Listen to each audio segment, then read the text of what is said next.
are not going to buy into them being that higher power or that authority. Check out what Tulsi Gabbard has to say concerning the Democrat elite being against people of faith like Christians. Certainly an interesting angle, I think, to the political discourse at the moment is the strained relationship that people on the left have with God and faith, and this almost antagonistic relationship with religion and belief, but certain religions. What do you make of that? How do you sort of see? I have a whole chapter in my book on this exactly. And in that, you know, I talk about how and refer to, once again, the history of the Democratic Party and how it really has grown as of late, where it was once a party that there was no aversion to mention of God. And this was the party that I joined. It was a more inclusive party. It welcomed people from all different religious backgrounds and faiths and different beliefs.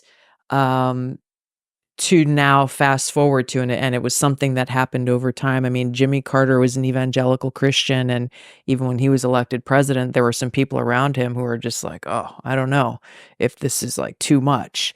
And this is something that has increased over time to where in the last Democratic convention that was held, obviously it was held virtually during the whole COVID thing, but even saying the Pledge of Allegiance, they made a big show of eliminating, saying one nation, awkward silence, refused to say under God. Wow, I didn't know that. Even as they said the Pledge of Allegiance. Oh, interesting. Over Zoom. So, you know, seeing how today's Democratic Party is, you know, they are targeting Catholics and Christians primarily, trying to eliminate like God, really any mention of God from every facet of public life. Where's this come from? Is this a contamination zone from trying to maybe upend some of the history of the United States? Is it that, you know, the sort of love of country and patriotism is right-coded, and so is maybe religious participation right-coded, and if we're not that, then it means that we're the I don't understand, given that there's so many Americans who are religious, Christian, it just seems like you're shooting yourself in the foot and the face. Why would you do that? A lot of the things that they're pushing fall into that category because they don't make sense, and they're so insanely radical that that there are very negative consequences to those policies, just at a basic human level. We talked about some of them already.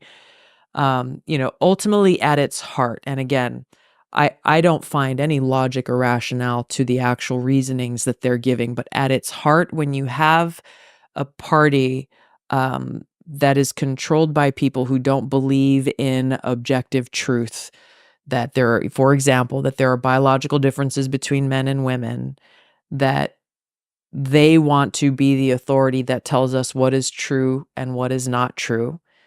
They want to be the authority that tells us what is acceptable information, what is not, you know, misinformation, disinformation, hate speech, violent speech, acceptable speech, whatever the case may be. They see themselves as that authority, and they recognize that those who believe in a higher power, whatever that may be, are not going to buy into them being that higher power or that authority and the ultimate, you know, influencer that people should be concerned with. And so at its core, that is where this is coming from. It comes back to power and them seeing those who believe in God or who are following their particular spiritual path or faith as not being willing to bend the knee to the power of the Democrat elite.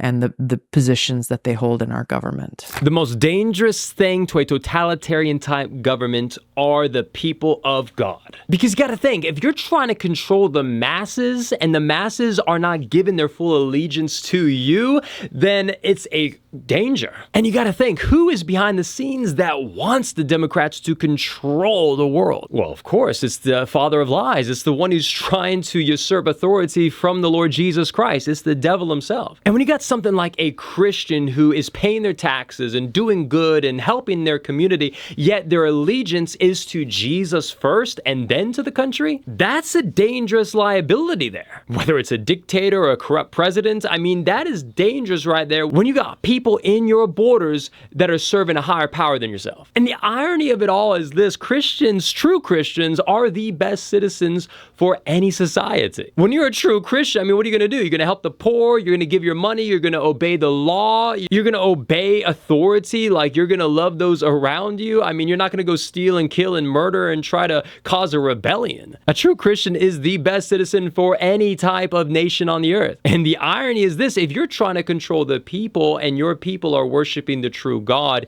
you can't fully control them. And just like Tulsi Gabbard is saying in this clip, it's all about power. It's all about control. And when you understand that reality, I mean, it's no surprise, right? You watch movies, you listen to music, you look at the media. I mean, you can tell that something is trying to coerce you to believe a certain side. I mean, YouTubers are called influencers because they're influencing the masses. And I wouldn't be surprised if there are popular YouTubers that are being used by the enemy, that people behind the scenes are telling them what to say and what to do. I mean, I think it's pretty clear in Hollywood, right? Look, from the very beginning, there have been forces trying to deceive and lead people down the wrong road. It doesn't matter where you are or where you live, you're going to have people against you and spiritual forces against you that are going to try and lead you astray away from Jesus. But listen to these amazing words from the Apostle Paul. See to it that no one takes you captive through hollow and deceptive philosophy, which depends on human tradition and the elemental spiritual forces of this world rather than on Christ. You and I got to take control of what we allow ourselves to be exposed to. If there are entities out there that are trying to bring you down the wrong road, you need to be careful of what you are giving your attention to, because that very thing could be a device of the enemy to lead you in the wrong way. That's why for me, I'm very selective in what I listen to, what music I listen to, what show I may watch, what movie I may watch, because I want to feed myself truth rather than lies. And look, I'm not saying go hate the Democrats and they're evil people and stuff, because here's the thing: we could easily have been just like them. We could have easily been in their position doing the exact same thing they're doing now. We need to have compassion, realizing that any one of us could be serving the devil. If it weren't for the grace of God leading us in the right way, we could be down the road of destruction and darkness. But praise be to God who has delivered us from the lie of the enemy and has opened our eyes. So I encourage you, pray for those that you think are doing a horrible job. Don't accuse them and bash them. Pray for them that they may see the light and they may come to Jesus. I'll see you guys in the next one.